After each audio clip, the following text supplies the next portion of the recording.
case of Cotterill and Adix.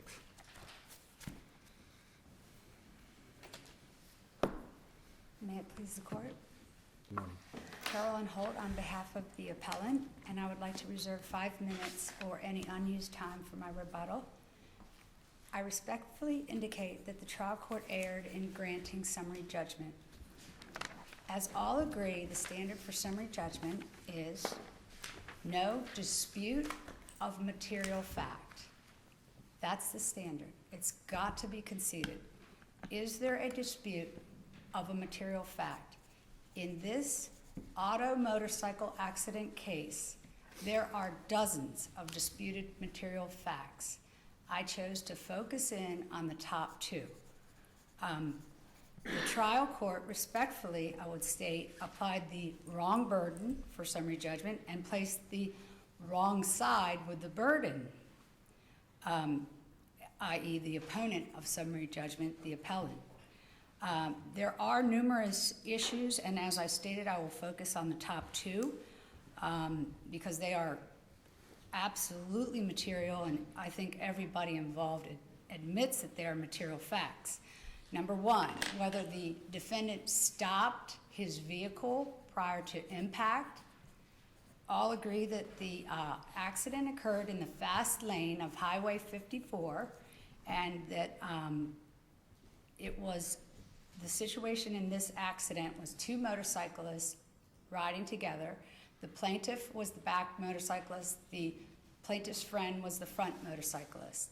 They were out for that evening. They were riding together, and somehow the defendant got in between the 2 motorcycles and hit his brakes and stopped his vehicle. The defendant simply denied all the factual allegations and received summary judgment based solely on his denials. In a rear-end collision case, right, the defendant benefits from an evidentiary presumption that the collision was caused by the rear vehicle. So in the summary judgment context, once it has been established, which no one disputes, that this was a rear-end collision, doesn't the burden effectively shift to the plaintiff to demonstrate a negligence of the lead car to provide evidence from which a jury could infer that occurred? I mean, so I'm not sure that this is a case of simply, while you might be right in an ordinary summary judgment case, I don't know that that pertains here. I agree with the statement that if the defendant is able to show that there are no disputes of material fact, then and that there is no evidence as to fault of the front driver. That's the presumption applies when there's absolutely no evidence of negligence of the front driver. Typically, vehicles are all following each other. Nobody knows what happened, but all of a sudden there's a 3-car collision, and nobody knows why. It's an area of congestion. In an area of congestion, stop and start are common, and people turn, people slow down, people pull into businesses. So with the rear end presumption, although I'm not arguing that the impact, of course, occurred to the right rear bumper of the defendant's vehicle and the front of my client's motorcycle, I don't disagree to the point of impact, and I don't disagree to some extent that the burden or the presumption would apply if there was no evidence of fault of the front driver. In other words, the record is devoid of evidence, then the presumption applies, and then the plaintiff has to come forward. And typically that applies in congested areas, stop and go, and nobody is saying that the front driver did anything inappropriate in stopping the vehicle. This was in the fast lane of Highway 54, which has a posted speed limit of 55 miles per hour. He stopped his vehicle in the fast lane. What evidence in the as I read this record, the only evidence I see of stop is Mr. Cotterill's testimony that, to the best of his knowledge, Mr. Adix's vehicle was stopped, but he couldn't be 100% sure. Is there evidence beyond that statement in the deposition testimony? You're right, Your Honor. He did testify that, to the best of his ability to evaluate it, the vehicle was stopped.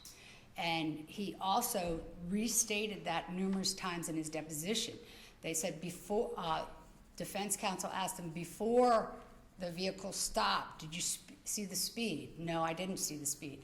He reiterated numerous times in his transcript, and I expect him to testify at trial, that the vehicle was stopped. But I guess that brings me to my question. So he is pulling out of kind of the left side of the left lane, coming into the intersection. He is looking right, and he sees this, by his own testimony, at the last minute out of the left side of his field of vision for a second or less. Correct. In light of that testimony, why is the kind of ultimate conclusion that it was stopped to the best of my knowledge sufficient to avoid summary judgment? Why is that a genuine factual dispute, given the undisputed limitations on his perception at the time of the incident? Because there can be no testimony that is other than to the best of my knowledge. How is it that, to the best of the defendant's knowledge, he was going 30 miles per hour when the impact occurred? To the best of my client's knowledge, the vehicle was stopped. I mean, those are perception questions, and those are disputes of material fact. It's got to be material whether the vehicle was stopped or going 30 miles per hour. And it's got to be in dispute when two different parties are testifying to two different facts. Let's say whether he was stopped or he was going 10 miles an hour, 20 miles an hour, 30 miles an hour, whatever it was, wasn't there evidence that the other motorcyclist was directly in front of him, and he was, his motorcycle engine was sputtering because he was out of gas, and he was rapidly slowing down, and so the defendant had to slow down so he wouldn't hit the motorcyclist that was in front of him?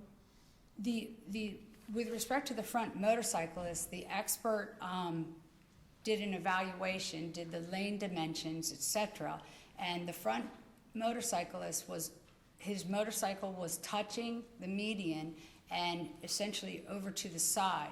There was complete clearance for the vehicle to proceed according to Exhibit A, which is Exhibit B. What does the expert know about the position? He certainly knows about the position of the motorcycle at the conclusion of the incident, when everything came to a halt. Correct. But what does he know about the position of the motorcycle at the time Mr. Adix's vehicle supposedly came to a stop, if that's in fact what happened?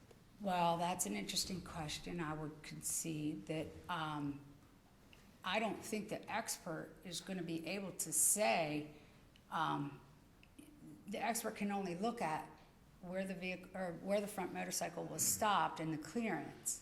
So that's absolutely an issue for the defense to raise, that he might have been. But I guess then the difficulty I think you have is, if the theory of front driver negligence is panic stop, right, and had plenty of room, should have gone around, and there is no evidence that in fact plenty of room existed, how is a jury at trial left to do anything other than speculate about what the defendant ought to have done? What you have to understand with this accident, and I'm glad to vet this issue, because it will certainly be probably in the jury's mind if my client gets his day in court. But the reality here is that this accident occurred in 130 feet span. In other words, all parties agree that the two motorcyclists were at the side of the road, stopped at a red light. The defendant says he was also stopped at that red light.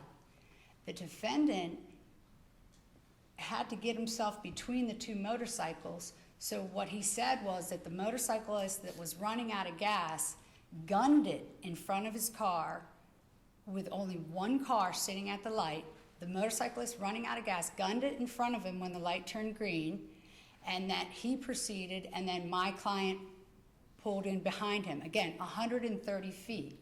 I had thought it was 292, but for some reason that figure is running in my mind from that was Mr. on the Armstrong's police report, I testimony. believe. Okay, which that's is what I not thought admissible. Mr. Armstrong had testified to. It was 130 feet pursuant to our expert, and also, well, the defense expert didn't file or anything pursuant to summary judgment. But the diagram, which is Exhibit A, which is the color diagram, everybody agrees with that. As a matter of fact, their expert used that diagram in his deposition. That's not record evidence for summary judgment, but there is no opposition to that diagram.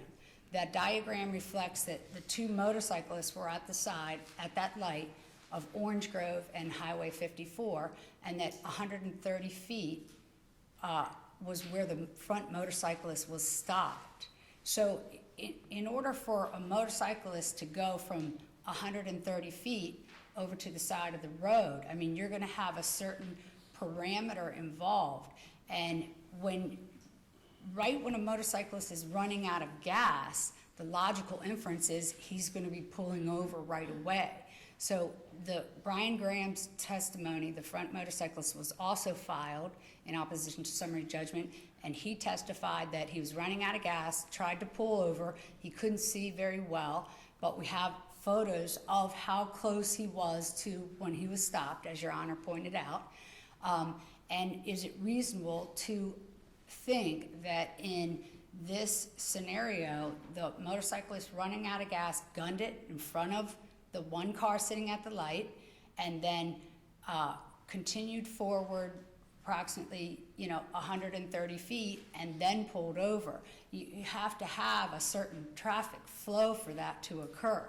And that doesn't tell me anything about where Mr. Graham's motorcycle. I mean, we have Mr. Graham's testimony that he was moving to the left side of the inside lane right before the accident occurred. Correct. But what you just said, I don't think tells me anything about where the motorcycle was at the time Mr. Cotterill hit Mr. Adix, and whether or not there was in fact sufficient room for Mr. Adix to get around Mr. Graham. And if that's true, what I'm interested in trying to figure out is, how does the jury do anything besides speculate about that? Your Honor, what you're asking me to do is the same thing the trial court was asking me to do: prove my case, and the front driver was without question at fault, when that's a jury issue. That's a factual finding. Who is negligent or contributorily negligent in the accident is a factual finding. I can't present testimony to any court that this driver did this and it was negligence. That's non-admissible testimony. No, but I don't think anybody's asking for testimony as to the ultimate issue. Okay. But in a case where you've got an evidentiary presumption that makes it incumbent upon you to present evidence from which a jury could legitimately infer negligence. And absolutely that was done. In other words, okay, first of all, it's twofold. It's the stop and it's also the unsafe lane change. Under the parameters that you're talking about, there would never be an unsafe lane change, because when you have 130 feet span and everybody agrees that that's where the two motorcyclists started, we don't agree that that's where the vehicle started, but that's where everybody agrees the two motorcyclists stopped. 130 feet forward, you've got this accident where the front motorcycle is stopped, there's a vehicle stopped a little bit back from that, and then there's the impact occurring. But what you're not addressing is the fact that the burden is to prove there are no issues of material fact in dispute. And it is absolutely material whether the defendant changed lanes and whether he stopped his vehicle. I don't have to prove on a summary judgment motion that there is no question the front driver is 100% liable for the accident. The front driver could be 1%, and I still get a jury trial. And every auto accident there is, no plaintiff can come in and say, beyond a reasonable doubt, I can prove this defendant is 100% responsible. At best, you can't say it's a jury's call that says this conduct occurred, this conduct most logically occurred, and that's resolving the facts, where that motorcycle was. So I'm not relying on conjecture and no evidence. I'm relying on the expert testimony that the lane change was made after And also that after the stop was made. Now, okay, I stand corrected. You're right. The expert cannot say that the vehicle was stopped. I agree with that. But that's all goes to disputed facts and an evaluation of contributory negligence. And there's no way you can say that I have not proffered record evidence with the plaintiff's testimony. You're at your 15-minute mark. Okay. Still your time. There's no way anyone can make an argument that there was no record evidence that the front driver was at least 1% at So fault. what did the front driver do that was, would indicate that he was at fault? Just, what did he do? He cut off the motorcycle, didn't even see him when he made the lane change, and then he locked his brakes up, causing the accident. My motorcyclist tried to cut to the right and couldn't make it, clipped his back right bumper. So he cut him off and he locked him up. You can cut off a vehicle. That happens. That's an unsafe lane change. And I referred to the motor vehicles statute on unsafe lane change. You have to be able to make the lane change when the move can be completely made with safety and without interfering with the safe operation of any vehicle approaching from the same direction.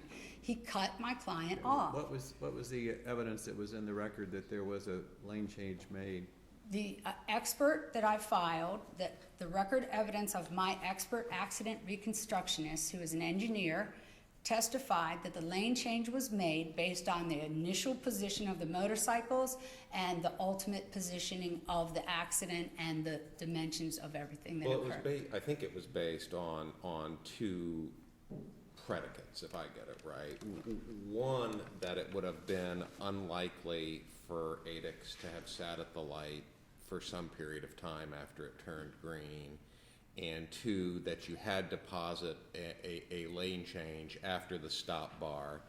Otherwise, you would have had some time prior to that where ADIX and Cotterill were both occupying the same space. They would have right? collided earlier. Your Honor, I need to reserve a little. That's fine. Is that okay? I just know how many minutes do I have left? 3. Would that be okay? I understand your argument. Okay, thank you.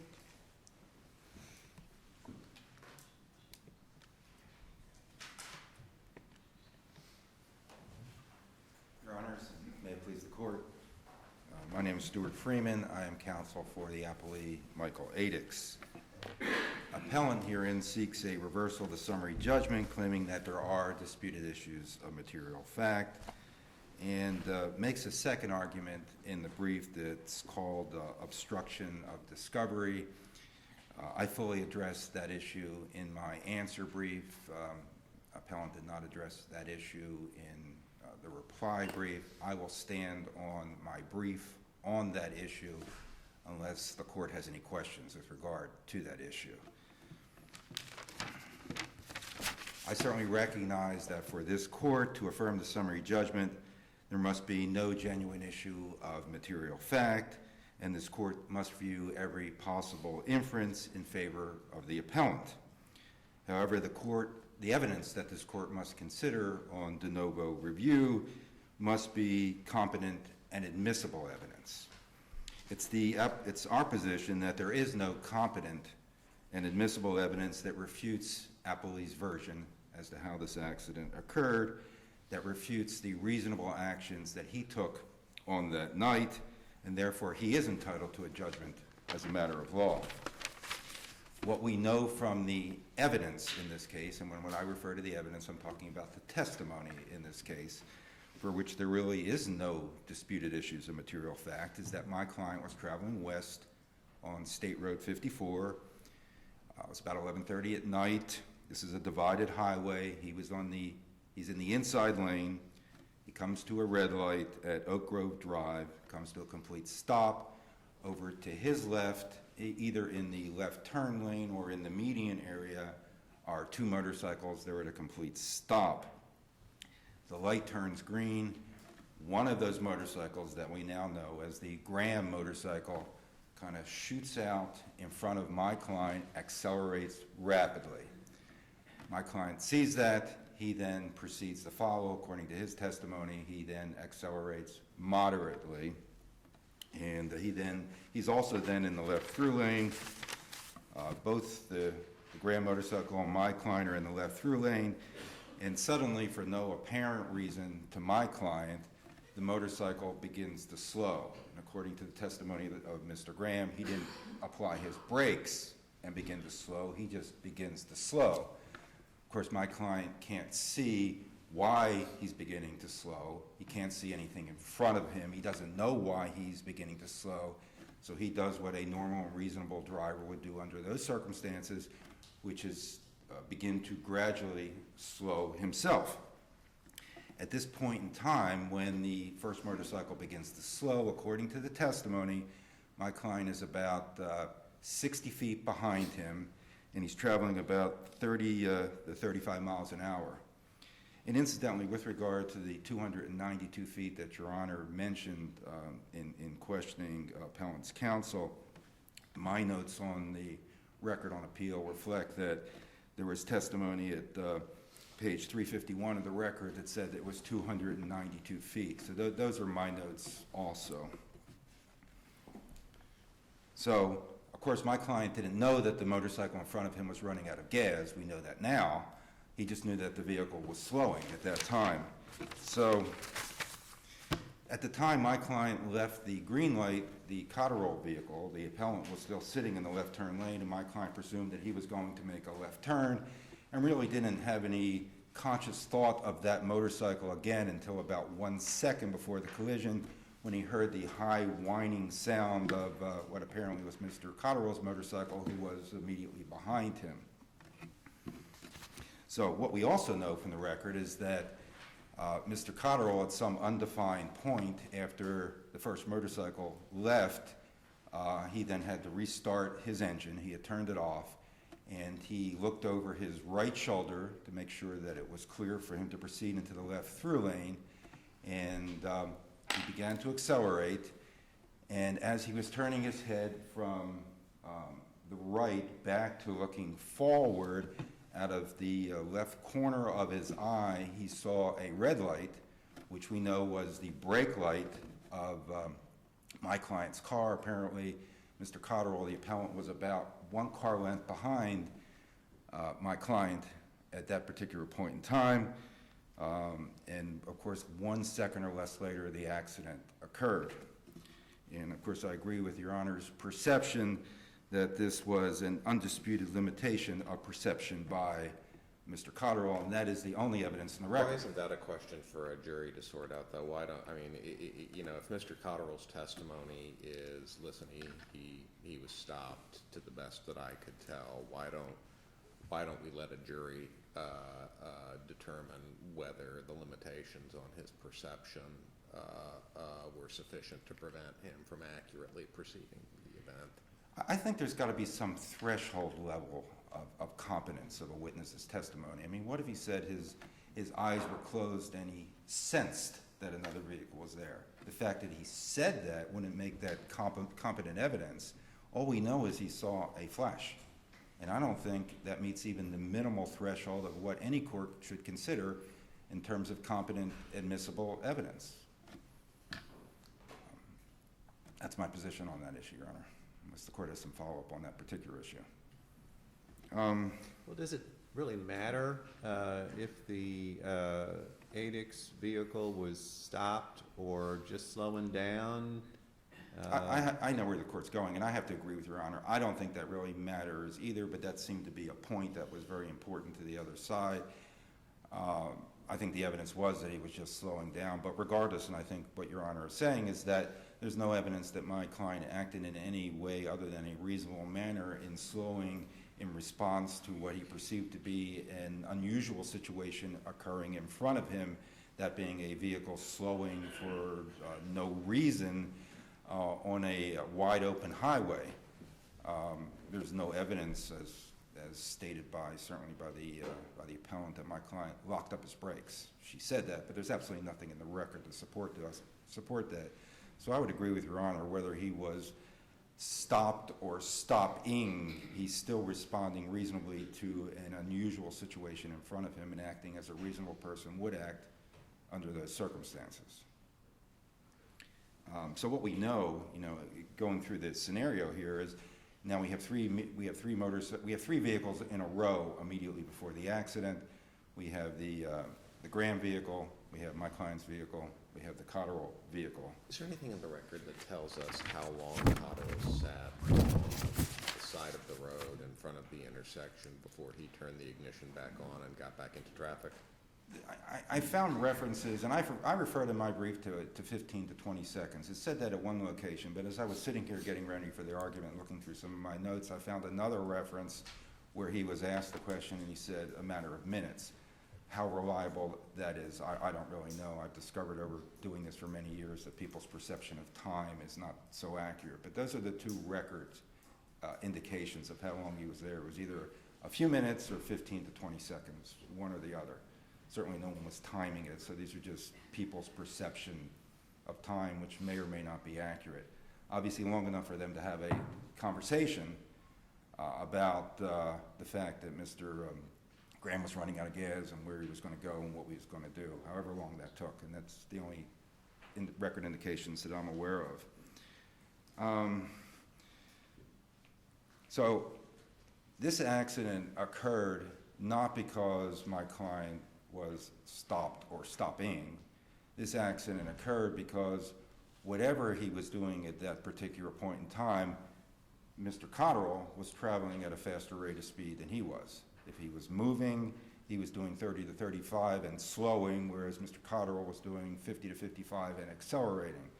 Obviously, if he was stopped, then that's why the accident happened, although I don't think there's any competent evidence that he was stopped. So, as was made clear by Appellant in her argument and in her brief, those are her two issues, the sudden stop issue and the lane change issue. And she thinks that creates a disputed issue of material fact. I think we talked a lot about the sudden stop issue. I don't believe there is any competent material evidence that there was a sudden stop. I don't think there's any competent material evidence that there was a stop at all. But even if there was a stop, I don't think there's any competent evidence that that would have been unreasonable under the circumstances of this particular accident. We do know from the testimony, in fact, that my client was still proceeding. He was moving at the time he was impacted from the rear, but so was the Graham motorcycle. They were both moving at that point in time. After the impact, my client braked harder, according to his own testimony. Of course, Mr. Graham up front didn't really know what was going on. He just knew that he was running out of gas, and he eventually came to a stop. And apparently, at that point in time, if I understand the chronology of events, he then saw Mr. Cotterill's body actually come past him because the impact had already occurred. And then, if I understand the sequence of events from the testimony in the record, then he saw my client come to a stop behind him. Then people got out of my client's car, which would also tend to support the fact that my client was moving at the time, if that was the actual chronology of events. But that's how I read the record. Opposing counsel says there's evidence in the record that Mr. Graham Mr. Adix made an unsafe lane change. Do you want to address that? Well, certainly, and actually that's where I was going at this particular point in time. But, well, first of all, keep in mind there's no testimony of a lane change by anyone. My client didn't say he made a lane change. Mr. Cotterill didn't observe a lane change. Mr. Adix had no knowledge of a lane change. So the only quote-unquote evidence in the record as to a lane change is the opinion from the expert, Mr. Armstrong.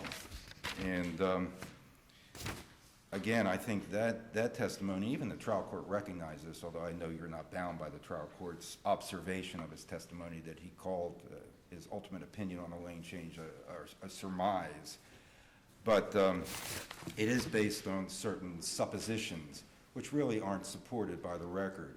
One of the suppositions is that, and let me back up a step, in order for him to disagree with my client's version of the accident, he had to make the assumption that there wasn't enough clearance, and these are the terms he used, between the Graham motorcycle and my client for my client's version of events to have occurred. In other words, he has to have the Graham motorcycle and my client closer together.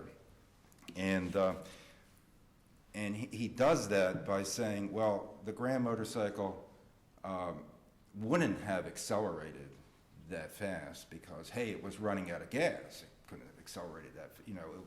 I guess he's assuming that because it's running out of gas, it would be a slow rate of acceleration from the light. But the evidence in the case, the testimony in the case doesn't support that at all. The testimony in the case is that when the light turned green, he accelerated very rapidly and kind of shot out in front of my client for whatever distance that was. So that supposition is wrong. And the back end of that supposition has to have my client moving out immediately when the light turns green to keep that space narrow. And that supposition is, well, people don't sit at lights for any period of time. Now, although my client was the first vehicle at the light, and typically when a light would turn green, someone would go, when this light turned green, the motorcycle came out from the side and cut in front of my client immediately. So he was the first one to go. My client was the second one to go. So that creates additional clearance. But this whole clearance theory and the ultimate opinions aren't based on any type of calculations made by this expert, because this expert specifically said he made no calculations as to the acceleration rate of the motorcycle, and he made no calculations as to the speed of the motorcycle. At his deposition, Mr. Armstrong was asked whether he performed any analysis as it pertains to quote-unquote human factors for this particular case, and answered no. Correct. What does that mean? Is that relevant to any of this? If his suppositions are somehow relevant, assuming he had the credentials to make them, and talking about how people behave in certain conditions, then I guess it would be important, but I don't. But he indicated he wasn't an expert, so to the extent that they would be important at all, and I don't really think they are, but if they were, he's not the right guy to give those opinions, because he doesn't have those credentials as a human factors expert. He can only testify as an engineer. And as an engineer, he can only testify based upon either his observations or calculations or engineering formulas, not based on suppositions as to how people normally react under certain circumstances. And that's really that's the kind of the basis of his lane change opinion. It's not really supported by any science. It's supported by his having read the record, which incidentally, when he talks about his having read the record, because I think he was asked at one point, well, how do you know there was a lane change? And he said, well, there's testimony to that. And he was asked, well, what is the testimony? He said, well, Mr. Cotterell's testimony. Well, of course, Mr. Cotterell didn't testify to that at all. Mr. Cotterell didn't see the lane change. So the whole lane change theory is based upon the engineer's suppositions that aren't supported in any way by any scientific evidence, and therefore, in my view, they're not credible, they're not competent, and should not be considered by this court. You take that out of the mix, all you have is 3 people testifying, none of which testify to any lane change. Therefore, it's our position that there is no competent evidence of any lane change. There's no competent evidence of any stop. There's no competent evidence that even if there was a stop, it would be unreasonable. There's no competent evidence of any lane change. This accident happened solely because the motorcyclist, who was then traveling at 50 or 55 miles an hour, wasn't looking forward. In fact, he had never completely resumed his position of looking forward. And incidentally, one other fact to consider in terms of whether or not there was a lane change, and I think I might have mentioned this in my brief, was that as he's turning his head from his right to looking forward, it would have been at that same point in time or immediately, or right around that same instant in time, that if there was a lane change, my client would have been passing him on his right within his field of vision. And he was asked whether or not he saw that, and he said no, and the engineer was asked, well, do you have any explanation as to why Mr. Cotterell didn't see Mr. Adix as he was changing lanes, and he had no explanation. So I think that's an additional fact that supports that there's no lane change. So in summary, it's our belief and our contention in this case that there are no disputed issues of material fact, that the trial court was appropriate in granting summary judgment. There's no evidence at all as the front driver, the driver who was rear-ended, of any negligence whatsoever on his part, even that 1% referred to by the other side. There's just no evidence of any negligence. There's no evidence that he acted in any way other than reasonably at that time in either slowing or stopping his vehicle in response to an unknown circumstance in front of him. And therefore, we would ask this court to affirm the summary judgment. Thank you very much, Your Honors. Thank you.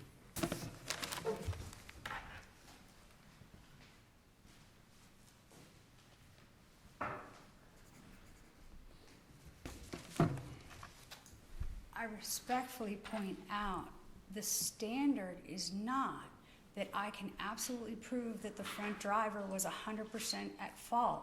Negligence and contributory negligence are factual issues to be decided by a jury. I am not permitted to have any testimony saying this was negligent, this was contributing negligence. The only thing I can do is present the factual disputes. Every single fact, there's half a dozen facts. Almost everything in this case is disputed. And under this standard, you could never have an unsafe lane change. The fact that the plaintiff pulled out, cleared the lane, pulled out from the intersection, that is absolutely circumstantial evidence that the defendant was not in the fast lane when the plaintiff pulled out. He said he cleared the lane and pulled out when it was safe to do so. And then he looked up and there it was. The vehicle did not come from the left because that's a median. The vehicle was not in the through lane when he pulled into it. And then he all of a sudden sees the vehicle just as he crosses the intersection, and the impact occurs shortly after that. The reality here is, though, the standard and the burden is on the movement to establish there are no disputes of material fact.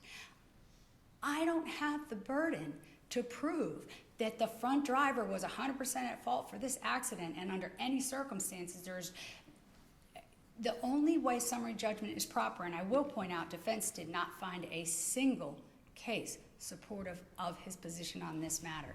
He cited to 3 summary judgment motions that were overturned on appeal, and he cited to a statute of limitations case and a lease case. There was not a single factual auto accident summary judgment case that this appellee was able to refer this court to. I like the answer brief as much as I like the brief I filed. The reality is there any possibility of an issue of material fact? And the standard is very, very high, and the Burge case was very similar, where a motorcyclist was behind a vehicle. The vehicle slowed or stopped for some phantom vehicle, and the motorcyclist hit the rear, and the Supreme Court of Florida said it cannot gander summary judgment. It's a factual decision whether the negligence was contributory negligence and whether this lane change was safe or unsafe. That's a factual finding. If I can prove the front driver was 1% responsible with this unsafe lane change and stop or slow, as the court pointed out, I avoid summary judgment. And the reality is... And the reality is your time has expired. Okay. Thank you, Your Honor. Thank you. Thank you both.